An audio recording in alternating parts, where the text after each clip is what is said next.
Good morning students. हमने पिछले video में थर्ड चैप्टर का एंड किया था।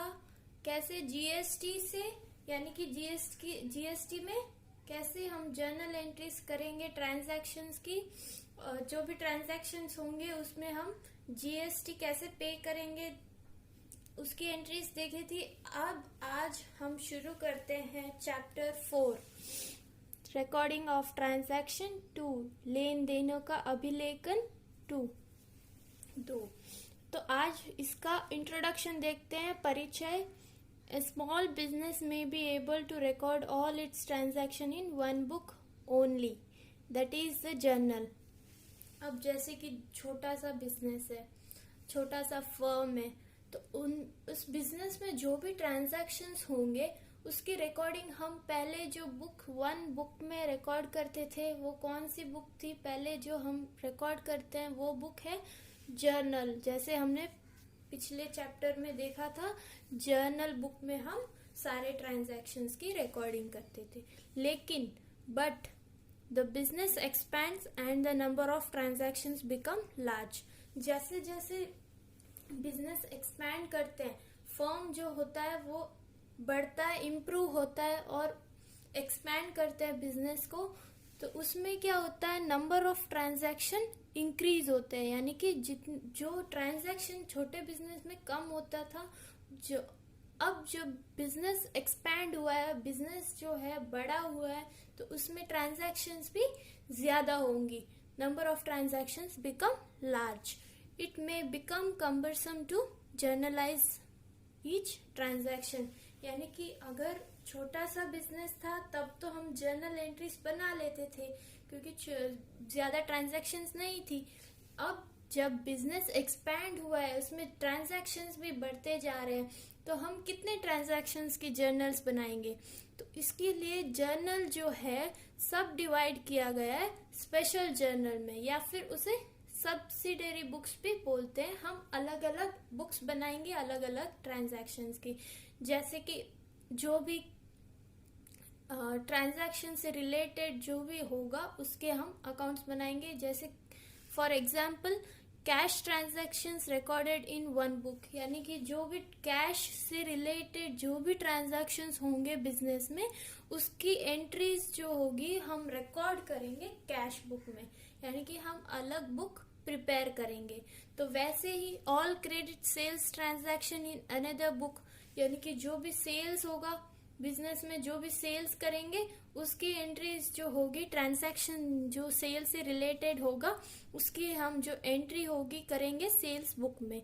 उसके लिए हम अलग से बुक बनाएंगे और परचेज की अलग से बनाएंगे, purchase transaction in another book. यानी कि जो भी हम परचेज करेंगे बिजनेस के लिए वो होगा अलग से ट्रांजैक्शन एंट्री करेंगे परचेज बुक में।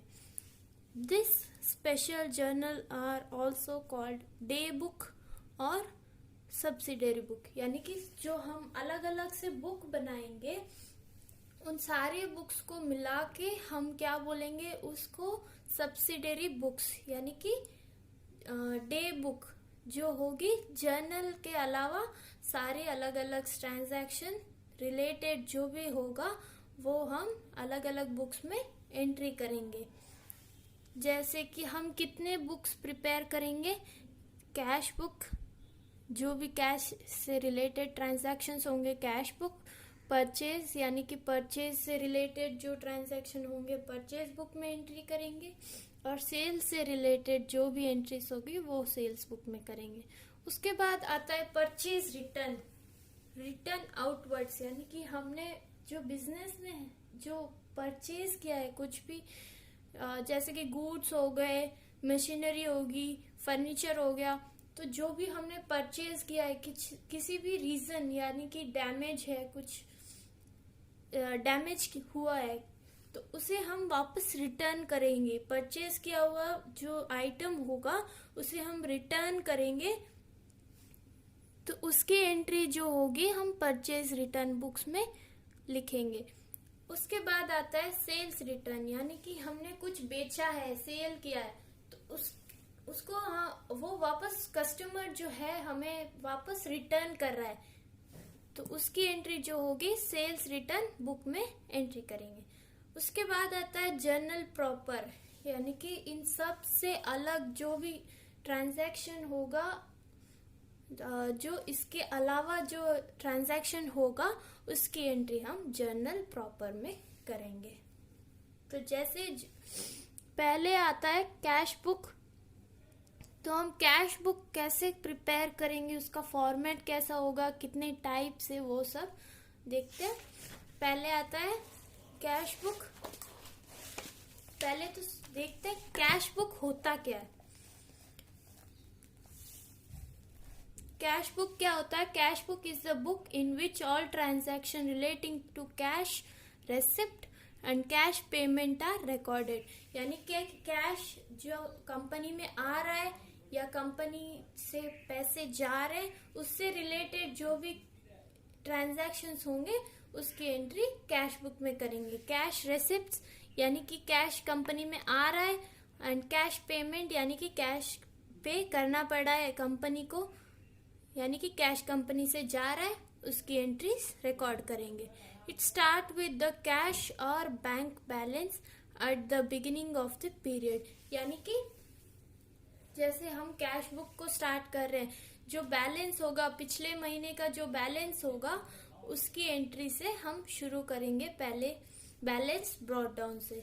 उसके बाद generally it is made on monthly basis, यानी कि महीने के बेसिस पे हम अकाउंट बनाएंगे। जैसे कि हम जर्नल एंट्रीज जो होती थी साल के हिसाब से बनाते थे, पूरे एक साल की एंट्री बनाते थे, वैसे नहीं, इसमें जो कैश बुक होगा वो होगा मंथली बेसिस पे, हर महीने पे हम कैश बुक प्रिपेयर करेंगे। This is very popular book and it is maintained by all organisation, big और स्मॉल, प्रॉफिट और नॉट फॉर प्रॉफिट। यानी कि ये जो बुक है बहुत ही पॉपुलर है, जो हर कोई मेंटेन करता है, चाहे वो बिग हो यानी कि बड़ा बिजनेस हो या छोटा बिजनेस हो, चाहे वो प्रॉफिट हो या लॉस हो, हर एक बिजनेस जो होता है ये बुक मेंटेन करता ही है, कैश बुक। अब ये कैश बुक जो है इसे 2 पार्ट्स में डिवाइड किया गया है, यानी कि 2 अलग अलग बुक्स होती है उसमें। तो पहले जो बुक होगी वो होगी सिंगल कॉलम कैश बुक, ठीक है। सिंगल कॉलम कैश बुक यानी कि कैश बुक में जो होगा सिर्फ एक ही अमाउंट कॉलम होगा, वो सिर्फ कैश के लिए होगी, कैश से रिलेटेड जो एंट्रीज होगी वो एंट्रीज करेंगे। Single column cash book records all the cash transaction of the business in the chronological order, ठीक है। क्रोनोलॉजिकल ऑर्डर में कैश ट्रांजैक्शन जो होगा वो हम एंट्री करेंगे। That is it is complete record of cash receipts and cash payment. जैसे मैंने कैश बुक में बताया था, चाहे कैश कंपनी में आ रहा है, कैश जा रहा है, उन सब की एंट्री यहाँ पे करेंगे। The cash book contain only 1 amount column in each debit and credit side, यानी कि डेबिट साइड भी सिर्फ एक ही अमाउंट कॉलम होगा और क्रेडिट साइड भी सिर्फ एक ही अमाउंट कॉलम होगा। तो ये है फॉर्मेट कैश बुक की। पहले तो कैश बुक लिखेंगे, ऊपर टॉपिक हेडिंग जो होगी, उसके बाद राइट साइड जो होगा वो होगा क्रेडिट साइड और लेफ्ट साइड जो होगा डेबिट साइड। उसके बाद डेबिट साइड कौन कौन से टॉपिक्स आएंगे वो होगा, पहले तो होगा डेट लिखेंगे, जिस दिन ट्रांजैक्शन हो रहा है उसकी डेट लिखेंगे। उसके बाद रेसिप्ट्स यानी कि कंपनी में पैसे आ रहे हैं, कंपनी में जो पैसे आ रहे हैं उसकी एंट्री डेबिट साइड करेंगे। यानी कि ये जो कैश बुक है वो कौन सा है, रियल अकाउंट है। तो रियल अकाउंट का फॉर्मेट क्या होगा, debit what comes in, credit what goes out. यानी कि डेबिट साइड हम क्या करेंगे, जो कैश आ रहा है कंपनी में जो आ रहा है उसकी एंट्री डेबिट साइड करेंगे, और जो कंपनी से जा रहा है पेमेंट वो हम क्रेडिट साइड करेंगे। तो डेट हो गई, रेसिप्ट्स हो गए, उसके बाद लेजर फोलियो, अमाउंट जैसे मैंने बोला था सिर्फ एक ही अमाउंट कॉलम होगा, वो है डेबिट साइड एक कॉलम अमाउंट की। अब देखते हैं क्रेडिट साइड, डेट, पेमेंट, यानी कि पैसे कंपनी से जा रहे, किसी को पेमेंट कर रहे हैं तो उसकी एंट्रीज, लेजर फोलियो और अमाउंट। अब ये देखते हैं, देखिए जो डेबिट साइड है, जो भी हम एंट्रीज डेबिट साइड करेंगे उसके लिए हम लिखेंगे, पहले तो 2 लिखेंगे, उसके बाद जो एंट्री होगी वो लिखेंगे। हर बार जितनी भी एंट्रीज करेंगे पहले 2 लिखेंगे और उसके बाद वो जो अकाउंट होगा वो लिखेंगे। और क्रेडिट साइड हम क्या करेंगे, बाय से शुरू करेंगे। बाय कैश हो गया, बाय यानी कि कोई भी ट्रांजैक्शन, जैसे कि सैलरी हो गया, पेड सैलरी, पेड रेंट, उन सब की एंट्री ऐसे करेंगे, बाय रेंट, बाय सैलरी, वैसे। ठीक है, अब ये हो गया फॉर्मेट। इसके बाद हम एक एग्जाम्पल देखते हैं। ठीक है, एक प्रॉब्लम सॉल्व करते हैं हम।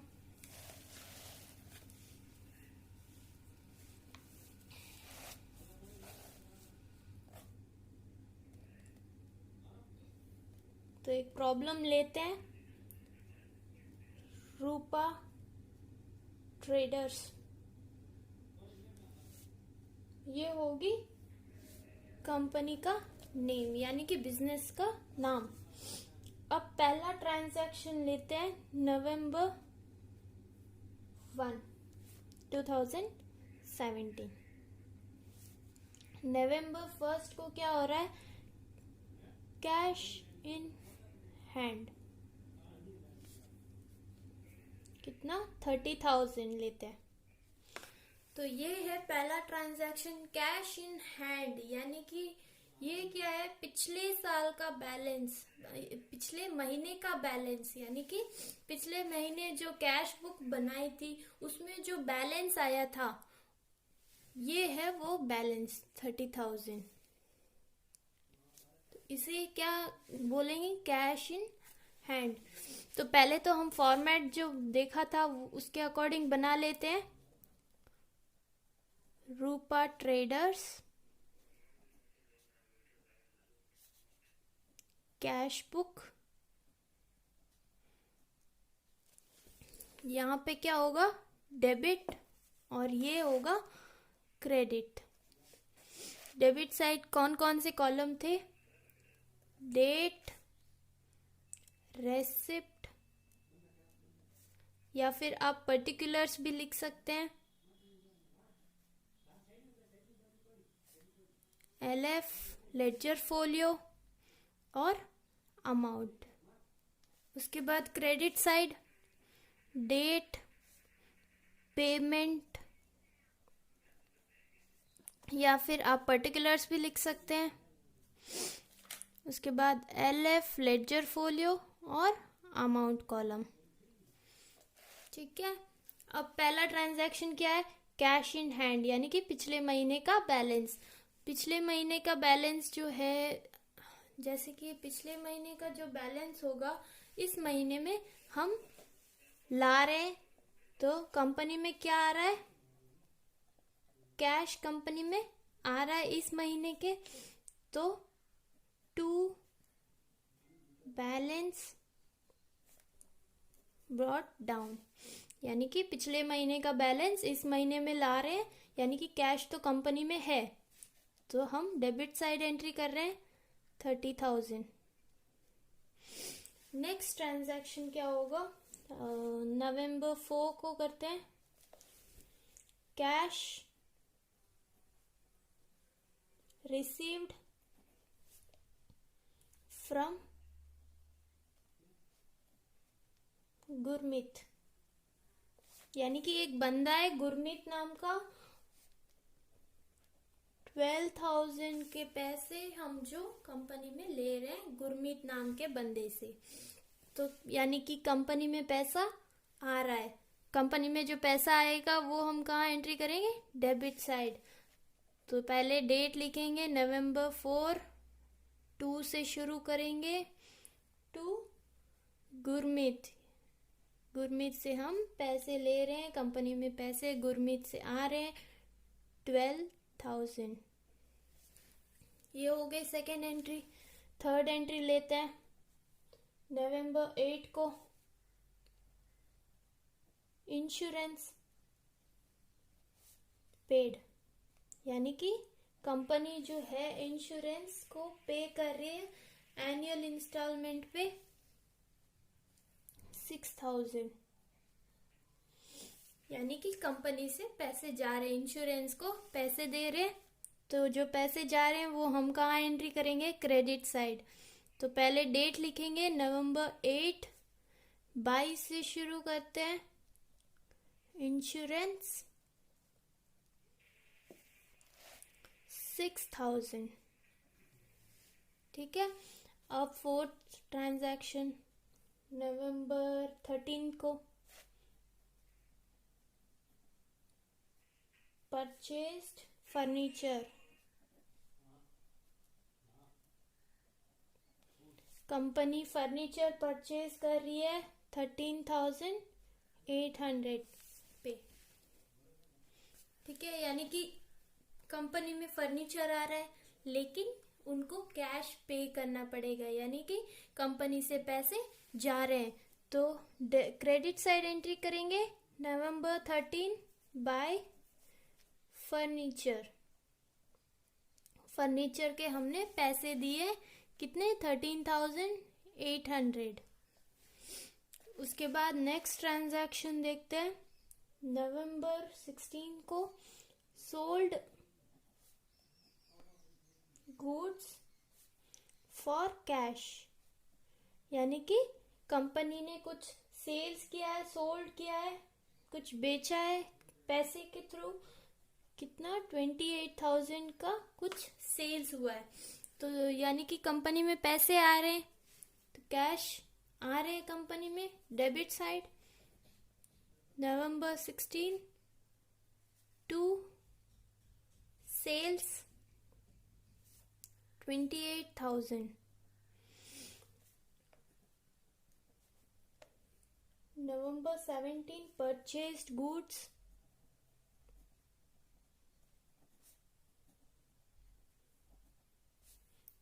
फ्रॉम मुदित, यानी कि मुदित जो एक बंदा है, पर्सन है मुदित नाम का, उससे हमने कुछ गुड्स परचेज किए हैं। कितने में? 17,400 पे, यानी कि कंपनी से पैसे जा रहे, तो हम कहाँ एंट्री करेंगे? Credit side. पहले तो डेट लिख देंगे नवंबर 17 को ये ट्रांजैक्शन हुआ था।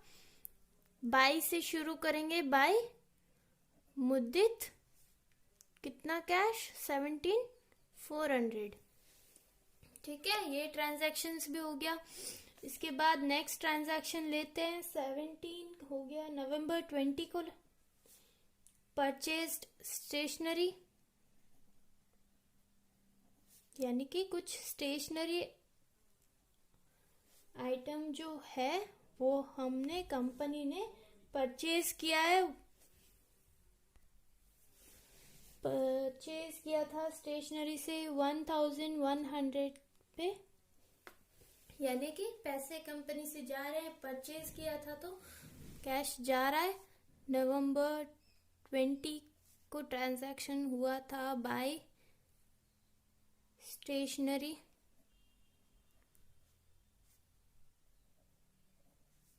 कितना? 1,100।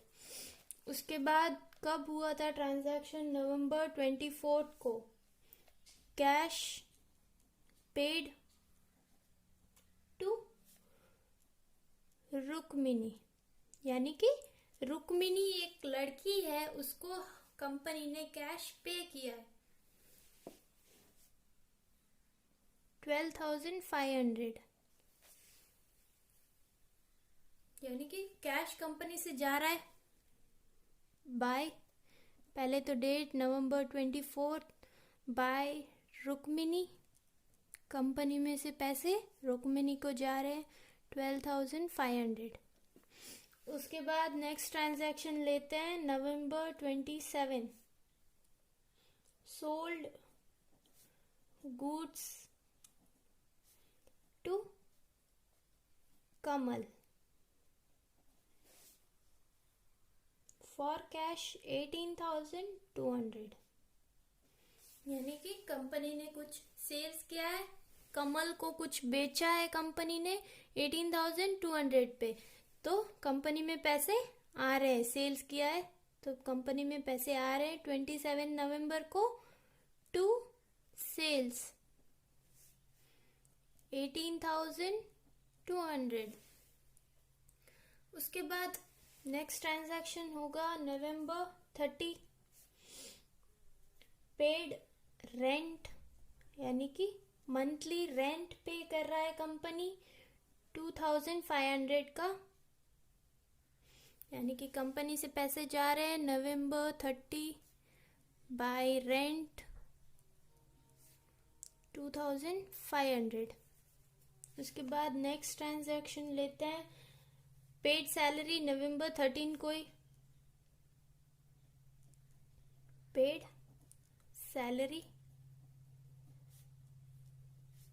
₹3,500, यानी कि कंपनी जो है, जो एम्प्लॉयज कंपनी में काम कर रहे हैं उनको सैलरी पे कर रहे हैं, यानी कि पैसे कंपनी से जा रहे हैं 3,500 का, तो बाय सैलरी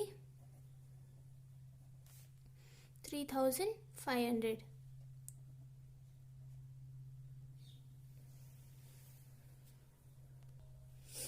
नेक्स्ट ट्रांजैक्शन देखते हैं, नवंबर 30 को ही फिर से एक ट्रांजैक्शन हुआ था। ट्रांजैक्शन यानी कि अब जैसे कि कंपनी में से कोई पैसे विड्रॉ कर रहा है, drawings cash for personal use, यानी कि एम्प्लॉय है, यानी कि कंपनी में जो काम कर रहा है एम्प्लॉय है, वो पैसे निकाल रहा है, विड्रॉ कर रहा है पैसे कंपनी से खुद के यूज के लिए। कंपनी से जो पैसे निकाल रहा है, यानी कि कंपनी में से पैसे जा रहे हैं एम्प्लॉय को, वो बाद में पे कर देगा, यानी कि जो पैसे वो निकाल रहा है वो वापस पैसे पे करेगा, लेकिन फॉर फ्यूचर में।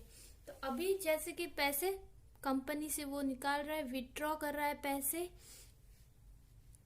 तो कंपनी में से पैसे जा रहे हैं, तो उसकी एंट्री हम क्रेडिट साइड करेंगे, डेट लिख देंगे नवंबर 13 को बाय ड्रॉइंग्स।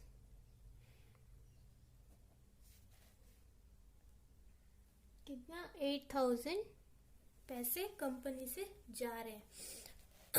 जैसे कि अब ये रेसिप्ट कंपनी में पैसे आ रहे हैं और ये जो है कंपनी में से पैसे जा रहे हैं। पहले तो हम इसका टोटल करेंगे, टोटल जो होगा दोनों साइड हम इक्वली करेंगे। ऐसे नहीं कि यहाँ पे ये जो ट्रांजैक्शंस की एंट्री है यहाँ पे एंड हो गया तो यहाँ पे हम टोटल लिखेंगे, और इसकी जो ट्रांजैक्शन है यहाँ पे ही खत्म होगी तो यहाँ पे टोटल करेंगे। ऐसा हम नहीं करेंगे, दोनों का इक्वली लेंगे, यानी कि यहाँ पे ट्रांजैक्शन हो गया तो यहाँ पे हमने टोटल लिख दिया, और इस तरफ भी हमने थोड़ा सी जगह छोड़ के टोटल लिखेंगे। दोनों एक ही लाइन में होनी चाहिए टोटल। तो पहले टोटल करेंगे, डेबिट साइड 30,000, तो ये टोटल हो गया 88,200, यानी कि कंपनी में जो पैसे आए हैं 88,200 पैसे कंपनी में आए हैं। अब इसमें से जो पैसे गए, कंपनी से जो पैसे गए, इसका जो बैलेंस आएगा वो होगा बाय बैलेंस कैरिड डाउन, और यहाँ पे हम जो मंथ की एंड डेट होगी वो लिखेंगे। नवंबर 30 जो है वो एंड की लास्ट डेट है, यानी कि मंथ की लास्ट डेट है, तो वो नवंबर 30 हम लिख दिए हमने बाय बैलेंस कैरिड डाउन, यानी कि हमने जो पैसे आए हैं कंपनी में उसमें हम लेस करेंगे कितने पैसे कंपनी में से गए हैं। तो लेस करेंगे तो कितना आएगा, बैलेंस कैरिड डाउन आएगा 23,400, यानी कि कंपनी में पैसे कितने आए थे 88,200, और कंपनी में से जो आए हैं उसमें वो जो गए हैं पैसे वो लेस करेंगे तो जो बैलेंस आएगा वो है 23,400। और यहाँ पे भी हम इसे अब टोटल करेंगे तो दोनों टोटल जो होगा इक्वल होगा 88,200। ये जो टोटल है हमेशा दोनों सेम ही आता है। अब ये जो बैलेंस आया है अगले महीने के कैश बुक में हम ट्रांसफर करेंगे, यानी कि December 1st को टू बैलेंस ब्रॉट डाउन 23,400, जैसे हमने शुरुआत में किया था। पिछले महीने का जो बैलेंस आया था इस महीने के हम जो शुरू कर रहे हैं अकाउंट बुक कैश बुक, उसमें हम बैलेंस ब्रॉट डाउन यहाँ पे लिख रहे हैं। तो अब ये जो इस महीने का जो कैश ट्रांजैक्शंस हुए हैं उसका जो बैलेंस होगा हम अगले महीने के शुरुआत में ट्रांसफर करेंगे। ये हो गया कैश, यानी कि सिंगल कॉलम कैश बुक। अब हम देखेंगे डबल कॉलम कैश